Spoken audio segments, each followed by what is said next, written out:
digital technology has amplified the effects, the sort of the negative effects of investment capitalism. Right. And the real problem is that there are these great new ideas, great companies that once they take investment, they're tending first to take too much investment, as you know. They're trying to overcapitalize. They end up with these valuations that are really too large, and then the goal of the company becomes to sell the stock of the company. How do we flip the company? Right. Rather than how do we create a great, sustainable, revenue-based company. Now that's partly the problem of a tax code that rewards capital gains and punishes dividends.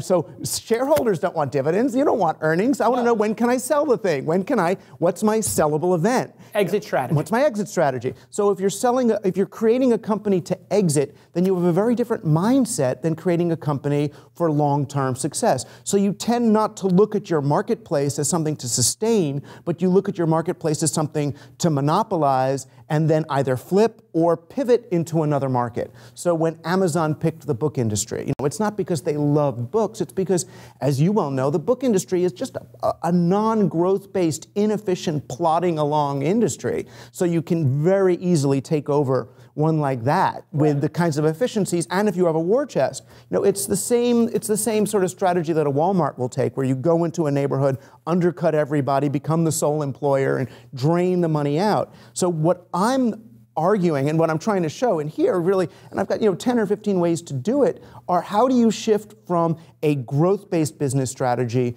to a revenue-based business strategy? Or how do you look at the economy less in terms of growth and more in terms of really optimizing for the velocity of money? So not the extraction of capital and its conversion into share price, but the velocity of money. And that really requires people who are going to look at their companies as things they want to actually run rather than as just ideas that they want to financialize.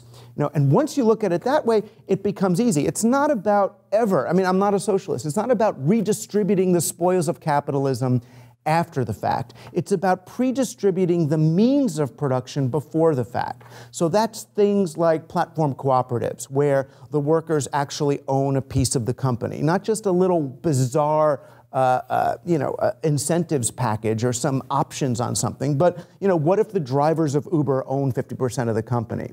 Then yes, they're doing R&D for the robotic cars that will replace them, but now they own that company. Right. What about going, and you talk about this too, what about going from a 5-day work week to a 4-day work week? Right. All of a sudden now you've got 20%, 20% more job availability. What if you extend the college break? These are simple solutions that don't really cost anybody anything in the real way. All you have to do is look in the economy. Well, what's scarce in a highly automated society? What's scarce is the labor. Right. Is that a bad thing? That's a good thing, not a bad thing. But we can't see it that way. Let me take a moment to tell you all about one of my favorite services in the world, Audible. Yes, I spend time in a car, I spend time on airplanes, in the back of Ubers, and I need to be learning constantly. So I use Audible, I have a platinum edition, and I download books by the dozen. I'm not kidding.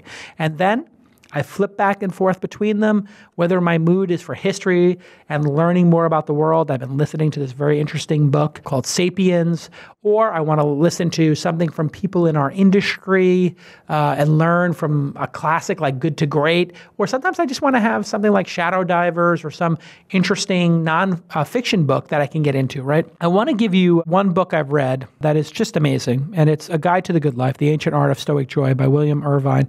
It's very important, I think, for entrepreneurs to listen to this book. Now, you'd say Stoicism, a school of philosophy. Why would you recommend that, Jason? Don't you have something about growing my email list, or 0 to 1, or Good to Great, or the 5 dysfunctions of a team? These things that are more practical. Well, here's the thing. Stoicism is something that lives inside of you. It's your ability to appreciate what you have and to manage the things you have control over, the things you don't have control over, and the things that, in a very challenging way, you have partial control over. And, it had a big effect on me. It doesn't mean I'm a Stoic, but it means you can be more stoic in your approach to life and appreciate what you have. It's a really, really great book. You also want to check out Smarter, Faster, Better, The Man Who Knew Affinity. I've been listening to The Hobbit with my daughter. I told you guys about that. And you can get all of this for free at audible.com/twist, audible.com/TWIST. Get your 30-day trial membership. And you can download my book of the week by going there. Creativity Inc. is another great one. We had Ed Catmull on the program. It took Emmy Award-winning producer Jackie over a year to get him on the program, and boy, was that worth it, because the book is so, so good. You know this already, but you can use Audible on your iPhone, your iPad, Android, and Windows, and you own your books, which is great. And they have Whisper Sync, which lets you sync between your audiobook and your Kindle. I read in the car. I read on my headphones. You know, I've been going for these walks trying to lose a little bit of weight, so I got my Fitbit, and then I listen to my Audible. It's a great way to kill an hour or two, get smarter, get healthier, get out there, do your walking, get your 10,000 steps. And you know what? Try to listen to 2 books a month. That's my challenge for you. That's what I try to do. I try to do 2 books a month because I want to be smarter. And every smart person I've ever met in my life, you know what they have in common? Aside from being friends with me, they read books.